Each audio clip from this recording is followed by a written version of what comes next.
जय श्री कृष्ण। आज हम सभी कार्तिक मास के शुक्ल पक्ष की एकादशी, जिसका नाम देव प्रबोधिनी एकादशी है, इसकी पावन कथा श्रवण करेंगे। तो आइए आप सभी अपना ध्यान ठाकुर जी के श्री चरणों में केंद्रित करें और इस पावन कथा का आनंद लें। एक राजा के राज्य में सभी लोग एकादशी का व्रत रखते थे। प्रजा तथा नौकर चाकरों से लेकर पशुओं तक को एकादशी के दिन अन्न नहीं दिया जाता था। एक दिन किसी दूसरे राज्य का एक व्यक्ति राजा के पास आकर बोला, महाराज कृपा करके मुझे नौकरी पर रख लें। तब राजा ने उसके सामने एक शर्त रखी कि ठीक है, रख तो लेते हैं, किंतु रोज तो तुम्हें खाने को सब कुछ मिलेगा, पर एकादशी को अन्न नहीं मिलेगा। उस व्यक्ति ने उस समय तो हाँ कर ली, पर एकादशी के दिन जब उसे फलाहार का सामान दिया गया तो वह राजा के सामने जाकर गिड़गिड़ाने लगा और कहने लगा, महाराज इससे मेरा पेट नहीं भरेगा, मैं भूखा ही मर जाऊंगा, मुझे अन्न दे दीजिए। राजा ने उसे शर्त की बात याद दिलाई, पर वह अन्न छोड़ने को राजी नहीं हुआ। तब राजा ने उसे आटा, दाल, चावल आदि दिए। वह नित्य की तरह नदी पर पहुंचा और स्नान करके भोजन बनाने लगा। जब भोजन बन गया तो वह भगवान को बुलाने लगा, आओ भगवान, भोजन तैयार है। उसके बुलाने पर पीतांबर धारण किए हुए भगवान चतुर्भुज रूप में आ पहुंचे तथा प्रेम से उसके साथ भोजन करने लगे। भोजन आदि करके भगवान अंतर्ध्यान हो गए तथा वह अपने काम पर चला गया। 15 दिन बाद अगली एकादशी को वह राजा से कहने लगा कि महाराज मुझे दुगना सामान दीजिए, उस दिन तो मैं भूखा ही रह गया। राजा ने कारण पूछा तो उसने बताया कि हमारे साथ भगवान भी खाते हैं, इसीलिए हम दोनों के लिए ये सामान पर्याप्त नहीं होता। यह सुनकर राजा को बड़ा आश्चर्य हुआ। वह बोले, मैं नहीं मान सकता कि भगवान तुम्हारे साथ खाते हैं। मैं तो इतना व्रत रखता हूँ, पूजा पाठ करता हूँ, पर भगवान ने मुझे कभी दर्शन नहीं दिए। राजा की बात सुनकर वह बोला, महाराज यदि विश्वास न हो तो साथ चलकर देख लें। राजा एक पेड़ के पीछे छिपकर बैठ गया। उस व्यक्ति ने भोजन बनाया तथा भगवान को शाम तक पुकारता रहा, परंतु भगवान न आए। अंत में उसने कहा, हे भगवान, यदि आप नहीं आएंगे तो मैं नदी में कूदकर प्राण त्याग दूंगा। लेकिन भगवान नहीं आए। तब वह प्राण त्यागने के उद्देश्य से नदी की तरफ बढ़ा। प्राण त्यागने का उसका दृढ़ संकल्प जान शीघ्र ही भगवान ने प्रकट होकर उसे रोक लिया और साथ बैठकर भोजन करने लगे। भोजन करने के बाद वे उसे अपने विमान में बिठाकर अपने साथ अपने धाम ले गए। यह देख राजा ने सोचा कि व्रत उपवास से तब तक कोई लाभ नहीं होता जब तक मन शुद्ध न हो। इससे राजा को ज्ञान मिला। वह भी मन से व्रत उपवास करने लगा और अंत में स्वर्ग को प्राप्त हुआ। देव प्रबोधिनी एकादशी की दूसरी व्रत कथा। एक राजा था, उसके राज्य में प्रजा सुखी थी।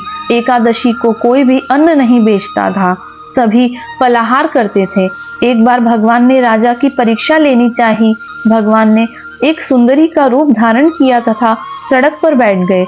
तभी राजा उधर से निकला और सुंदरी को देख चकित रह गया। उसने पूछा, हे सुंदरी, तुम कौन हो और इस तरह यहाँ पर क्यों बैठी हो? तब सुंदर स्त्री बने श्री भगवान बोले, मैं निराश्रिता हूँ, नगर में मेरा कोई जाना पहचाना नहीं है, किससे सहायता मांगू? राजा उसके रूप पर मोहित हो गया। वह बोला, तुम मेरे महल में चलकर मेरी रानी बनकर रहो। सुंदरी बोली, मैं तुम्हारी बात तो मानूंगी, पर तुम्हें राज्य का अधिकार मुझे सौंपना होगा। राज्य पर मेरा पूर्ण अधिकार होगा और मैं जो भी बनाऊंगी वह तुम्हें खाना होगा। राजा उसके रूप पर मोहित था, अतः उसने उसकी सभी शर्तें स्वीकार कर ली। अगले दिन एकादशी थी। रानी ने हुक्म दिया कि बाजारों में अन्य दिनों की तरह अन्न बेचा जाए। उसने घर में मांस, मछली आदि बनवाए तथा परोसकर राजा के सामने रखा और कहा कि इसे खाएं। यह देखकर राजा बोला कि रानी, आज एकादशी है, मैं तो केवल फलाहार ही करता हूँ। तब रानी ने शर्त की याद दिलाई और बोली, या तो भोजन करो, नहीं तो मैं बड़े राजकुमार का सिर काट लूंगी। राजा ने अपनी स्थिति बड़ी रानी से कही तो बड़ी रानी बोली, महाराज धर्म न छोड़ो, बड़े राजकुमार का सिर दे दो, पुत्र तो फिर मिल जाएगा पर धर्म नहीं मिलेगा। इसी दौरान बड़ा राजकुमार खेल कर आ गया। माँ की आंखों में आंसू देखकर वह रोने का कारण पूछने लगा तो माता ने उसे सारी वस्तु स्थिति से अवगत करा दिया। तब वह बोला, मैं सिर देने के लिए तैयार हूँ, पिताजी के धर्म की रक्षा होगी और जरूर होगी।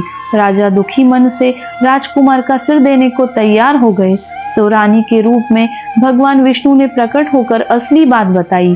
राजन, तुम इस कठिन परीक्षा में सफल हुए। भगवान ने प्रसन्न मन से राजा से वर मांगने को कहा। तब राजा बोला, आपका दिया सब कुछ है, आप हमारा उद्धार करें। उसी समय वहां एक विमान उतरा। राजा ने अपना राज्य पुत्र को सौंप दिया और विमान में बैठकर परम धाम को चला गया।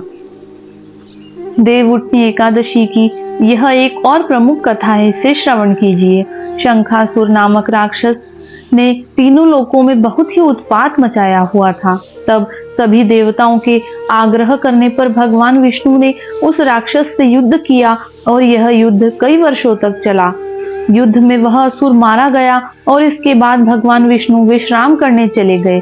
कार्तिक शुक्ल एकादशी के दिन भगवान विष्णु की निद्रा टूटी थी और सभी देवताओं ने भगवान विष्णु की पूजा की थी। शिव महापुराण के अनुसार पौराणिक समय में दैत्यों का राजा दंभ हुआ करता था। वह बहुत बड़ा विष्णु भक्त था।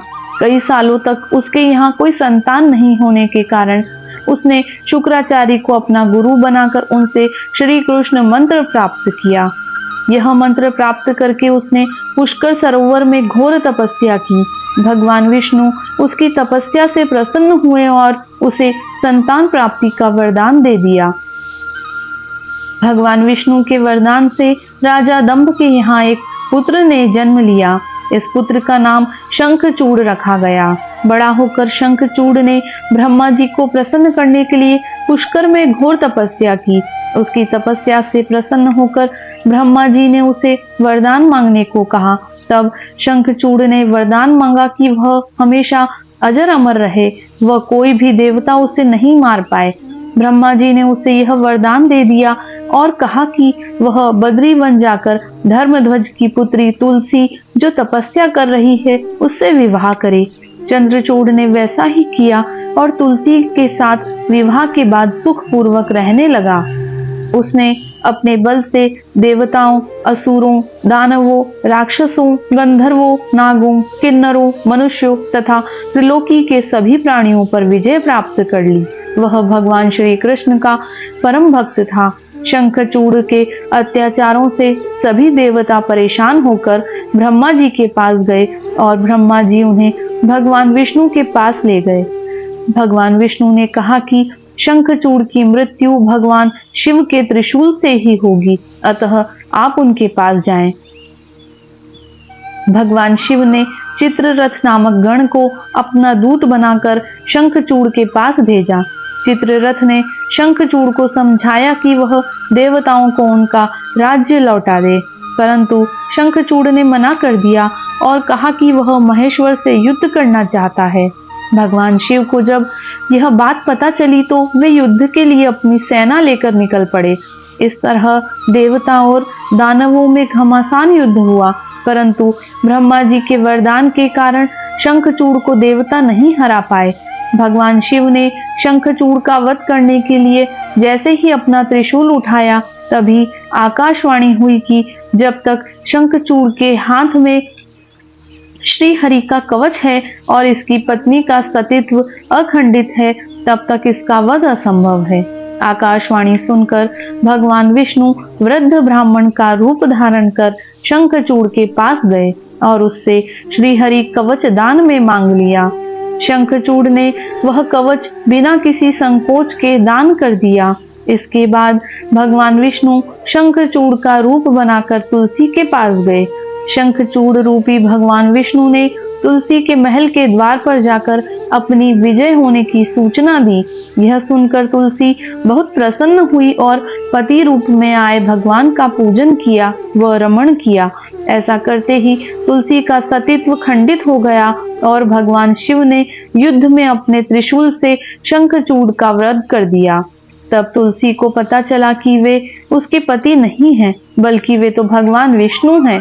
क्रोध में आकर तुलसी ने कहा कि आपने छल पूर्वक मेरा धर्म भ्रष्ट किया है और मेरे पति को मार डाला, अतः मैं आपको श्राप देती हूँ कि आप पाषाण होकर धरती पर रहें।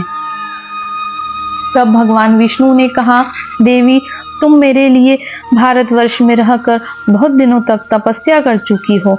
तुम्हारा यह शरीर नदी रूप में बदलकर गंडकी नामक नदी के रूप में प्रसिद्ध होगा। तुम पुष्पों में श्रेष्ठ तुलसी का वृक्ष बन जाओगी और सदा मेरे साथ रहोगी। तुम्हारे श्राप को सत्य करने के लिए मैं शालिग्राम बनकर रहूंगा। गंडकी नदी के तट पर मेरा वास होगा।